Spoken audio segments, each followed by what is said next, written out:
we've got Will Ghali, the Chief Executive of Ecosurety, to come on stage and join us now actually, to share his closing remarks. Now, Will is a senior commercial leader with extensive strategy, leadership, brand, digital e-commerce and marketing experience. And for the past 4 years has been rocking it at Ecosurety. And I will also say has been a really fabulous ally and support to us at City to See over the past, your sort of tenureship at Ecosurety. So thank you, James. Thank you. And we'll welcome Will Ghali onto the stage for closing remarks. Thank you. Wow, how do you follow that? What a day.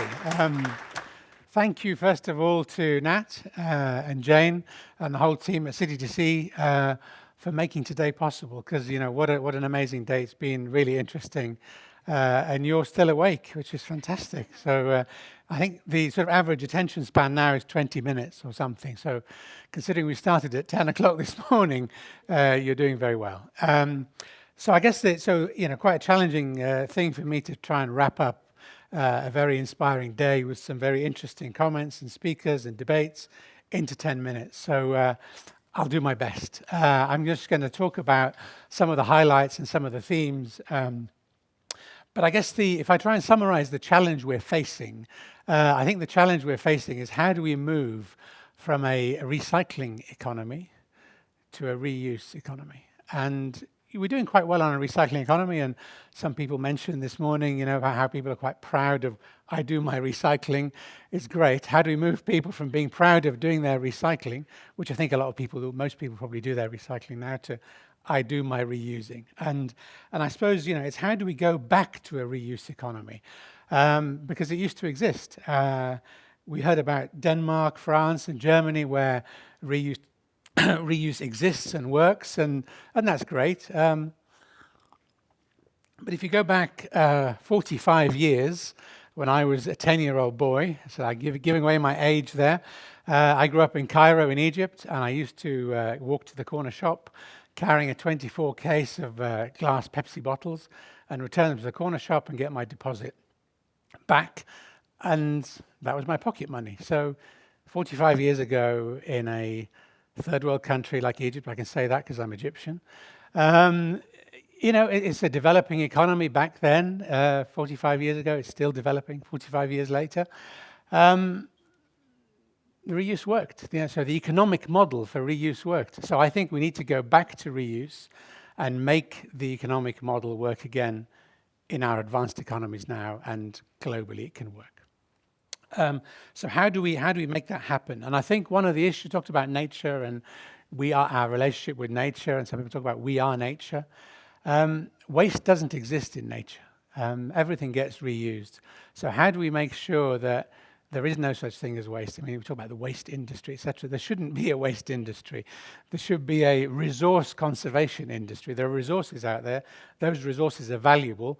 How do you keep those resources? How do you put value on those resources? And how do you keep those resources circulating around and around? So really, how do we eliminate waste, I think, is the challenge. We heard today about the economic benefits of glass, of reusing glass. Again, when I was 10 years old and I was carrying my Pepsi bottles, they were glass. And in certain countries, in Germany, I've lived in Denmark, glass and reuse works in those economies. So how do we reignite the economic model for glass refill? And how do we make that happen at scale? And I think it's not rocket science. What we're trying to do here is not that difficult. It has been done in the past. It is already happening in certain countries. And I think we just need the momentum to make it happen. And I believe we are at a tipping point.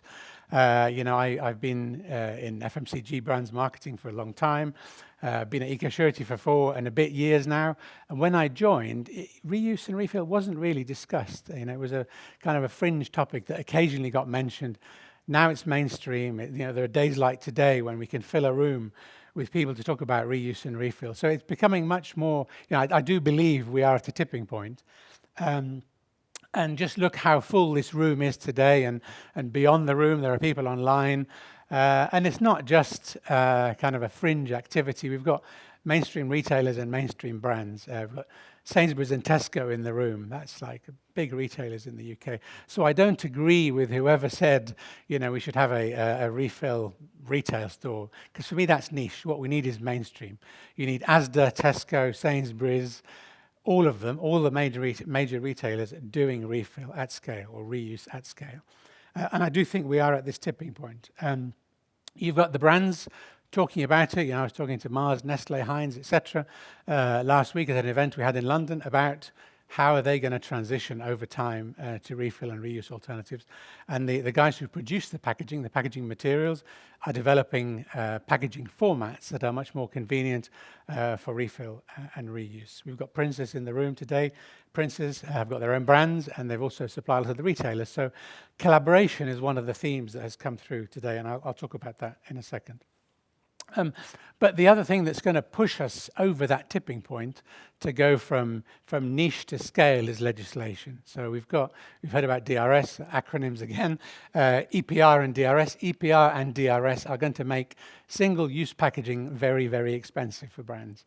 And the worse the packaging and the more unrecyclable it is, the more it'll cost them. So there's now a very significant financial incentive for brands and retailers to switch to a different model that is reuse and refill. Why? Because it's cheaper for them. And that's a great incentive for them to make that move. So I'm optimistic, and Margaret Hefferman this morning told us that it is morally we need to be optimistic. So I'm going to go with that. I think I'm a glass half full person by nature, but I'm optimistic, not just because I've been told to be optimistic this morning by Margaret, because I do think the future is bright. And I think there are four things. If I try and sort of summarize the day, I think there are four things that need to be true for reuse to happen and to work effectively. And those four things, I'll go through them in a little bit of detail, but those things are 1, convenience, 2, scale, 3, collaboration, and 4, standardization. So the first one is convenience. Consumers want convenience, so we can't make things more difficult, more complicated, more expensive for consumers. It has to be easy for consumers. I spent 20 years in FMCG brands marketing. I started my career with Unilever. I worked for PepsiCo. I've worked for Reckitt. So I've worked for those brands that understand consumers and are selling FMCG brands to consumers for a long time. And consumers want convenience. They will pay a premium for convenience. So the opportunity for us in this room and those who want to make reuse happen at scale is, how do we make it convenient for consumers? How do we make it simple, easy, and convenient? And I think that's possible. And I think there's enough trials and pilots that have happened for us to learn from that. And I think someone said the other day to me, more pilots than at Heathrow and more trials than at the Old Bailey have happened. So I think let's forget trials and pilots, and let's move to scale. How do we scale something up? So the second one is scale. So how do we make sure that it happens across many categories everywhere? So it's not about, the odd shop, zero waste shop where you go and refill your pasta container or whatever. It needs to happen in mainstream categories, in mainstream retail. It's got to be your milk, your bread, your blueberries, your orange juice in Tesco, in Asda. So it has to be scale, across scale categories, all at the same time. And that requires collaboration.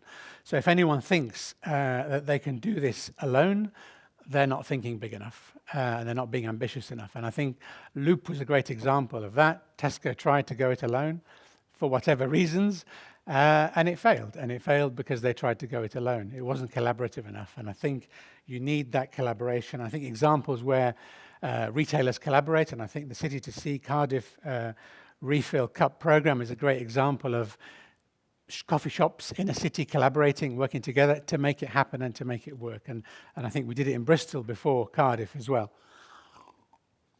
So I think collaboration is critical, because what we need is system change. And we've seen why today, and there's been lots of discussion around that.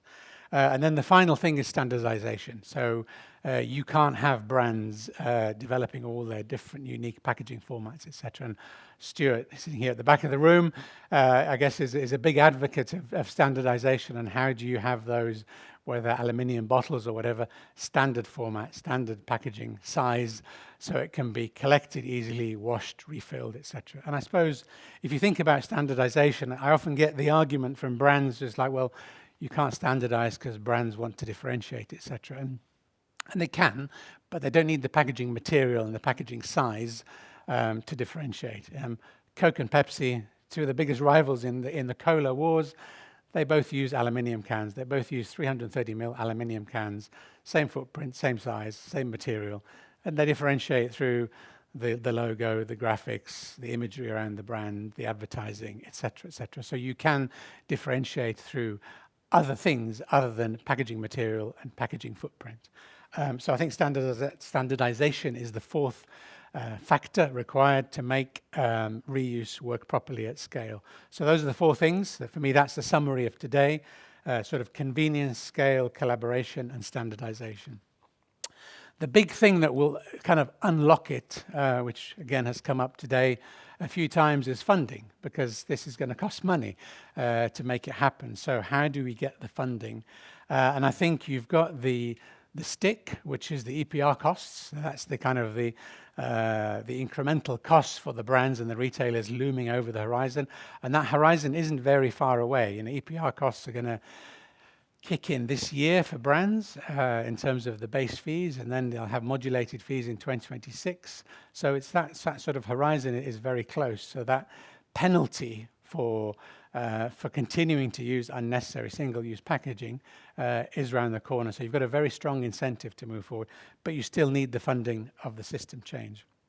At Ecosurety, our mission is to rid the world of unnecessary packaging, and what we are doing is we're setting up a reuse packaging fund, and we are currently recruiting people to put money into that fund. So we're talking to retailers and brands, and we've got Rich and Vicky here sitting in the second row. We've got James at the back.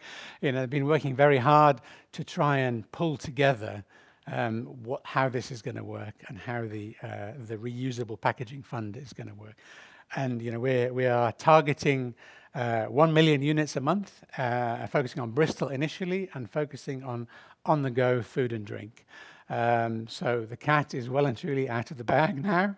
I'm hoping that that will excite people, especially people who are working in food and drink brands, and there's lots of food and drinks brands out there, on-the-go players, and really all of the players who are interested in this reuse ecosystem to come and talk to us, come and talk to me, talk to Vicky, talk to Rich about how they get involved. And finally, I guess my sort of parting thought for today is, you know, wouldn't it be great if today, the 12th of March, 2025, here in Bristol, is where the reuse revolution really started and where it went from being this sort of niche, small, fringe activity to it became mainstream and scale. So that's my hope. I hope it happens fast, and we're going to work very, very hard with City2C and collaborate with all of the players who are interested to make it happen at scale. Thank you very much. Cheers. Thank you.